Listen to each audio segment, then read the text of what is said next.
So, ladies, I want you to think about this. Just a quick thought experiment. If you've never approached a guy, or if you've only approached a few guys, I want you to realize that every man that you've been with, you did not choose.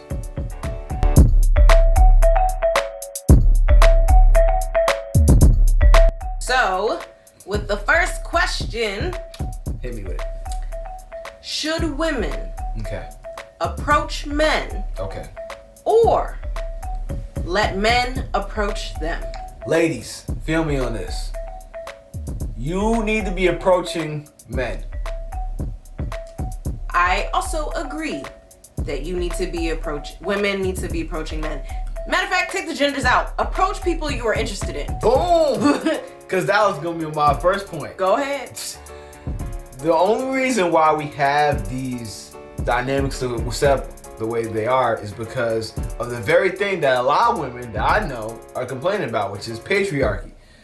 It was seen at one point as like the man makes the decision. He gets to choose whichever flower he wants to pick from the garden, pluck from the garden, and then just goes along his way. And then through that, you get some type of security if the guy happens to be secure financially and whatever else it may be. That's just the old guard, the old way of looking at things, and the old way of looking at relationships.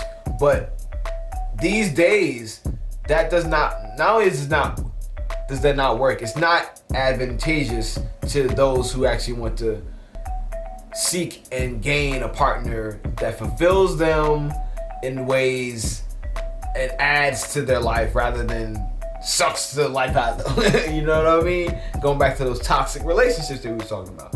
So, ladies, I want you to think about this. Just a quick thought experiment. If you've never approached a guy, or if you've only approached a few guys, I want you to realize that every man that you've been with, you did not choose. Upon the initial approach, you did not choose. He noticed something about you, or he thought something, and again, you don't know his agenda because it's all on him. He approached you. So if it weren't for him initiating the contact, even if you had a great relationship, let's say you had an ex who everything went well with, if he didn't approach you, that whole relationship wouldn't have happened because he made that decision. There's a lot of power that comes in that. And if women are brave enough, because I know it's a dynamic shift, it's saying rejection ain't no bitch. Exactly. You know what I'm saying? Hella scary. Rejection hurts, but it puts some, it'll some hair on your chest. I was gonna say that, but now I was like, I don't know if I want that visual for women. Personally speaking, some people like it. Not my thing. I'm not with that, but hey, do y'all think out there? Hey, no judgment. Different strokes. Different strokes. For different strokes. Different folks. Different folks. God damn it, that's gonna be an outtakes. But yes, ladies, you have to be able to shoot your shot, or at least try to practice this concept of shooting your shot at men, because then you actually get to decide on the men that you potentially might be with, rather than it always being on the man to choose you. Take back your choice. Take back your power. That's why I say that they should. Like, this one is the easiest one of all. I think that we've done out of either or. For me, because it's a no-brainer. You ladies, get out there. If you had to choose, get to shooting, dog. Get to shooting. And remember to check out. Remember to check out our previous podcast episodes, "Ladies Shoot Your Shot" and "Shoot Your Shot Part 2, The Approach," where we're actually talking about skills on how to approach other people. So definitely check those out. But I will agree with you that I think people should approach people that are curious in, because it does empower them in their choice. Because now you're saying, there's something about you that I'm interested in based on what aligns with me. And now I am actively choosing to see if this person actually aligns. Like, I just picked up on something, but let's see. There you go. Right? Versus only allowing other people to approach you. I don't care if you're smiling, flipping your hair, dropping stuff, what have you. Like, a lot of that is based on physical attraction, y'all, and you know it. So, and you're also saying that.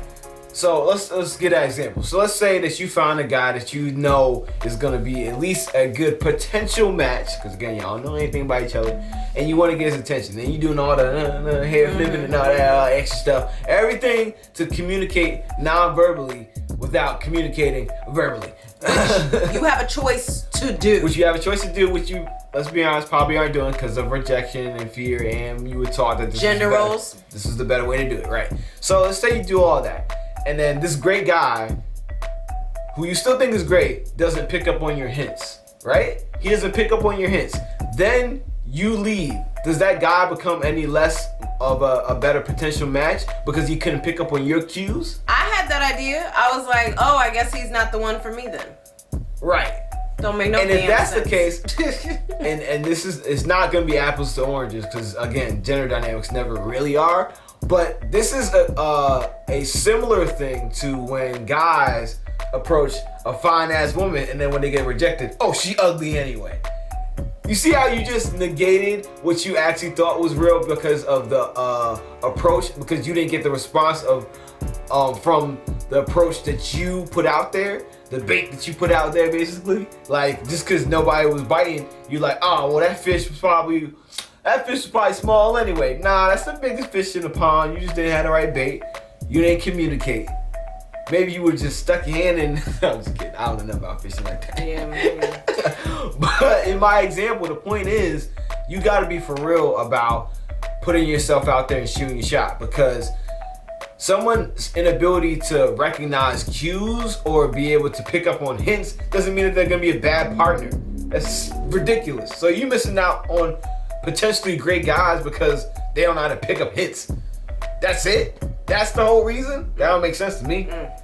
I would also say you experience emotional growth when you consistently have to face rejection. That is facts. You growing within yourself. If you do it correctly. Yeah. Checking your ego, your insecurities, all of it. You are confronted with it. Okay? Right. Puts things into a lot more of a perspective when it comes to exactly those gender roles that we were talking about, you know? And I would also say that the difference between like the passive approach versus the active approach is that also helps you socially as well, because now you are the one creating conversation out of thin air. Right. Meaning you are picking something that is drawing you to this person out to then make conversation about it. So not only is that social engagement and you learning how to have a conversation, but it's also you being more intentional about it. You're like, okay, what do I like about this person, to then be able to go over there and say something. Yep. That is a lot more active thinking than, ooh, he cute. Right, though. Hey, it's the Real Family. It's your girl, Rocky. And your boy, Elsa. And thanks for being here. If you're new to the channel, be sure to subscribe and click that notification bell. Right, because subscribing and hitting that notification bell does two very important things. One, it gives you notification on our new content and make sure that you're up to date on everything that we put out every week. Every week. You know, every week. Every week. And then number two, it helps your boy and your girl out with some money. You know what I'm saying? Let's just keep it honest. It's so real, baby. But in all seriousness, this is just like the video portion, the YouTube portion of our content. We are It's So Real podcast. So we have all these episodes just waiting for y'all on how many platforms? 11 different streaming platforms. 11. So it's up to you to choose. Yeah, there's no excuses. We on everything. So whatever platform you're most comfortable listening to stuff, your content on, we're right there for you. So look us up. It's So Real Podcast. And our link tree is available on our YouTube channel. Go over there, find the platform that works best for you, subscribe to our podcast, and hear the full thing, because we have a lot more to say than what shows up on our YouTube channel. Exactly. With that being said, check out the rest of our videos while you're here. You know? And be sure to subscribe. All right, y'all. We'll catch you on the next one. Peace. And love. Always.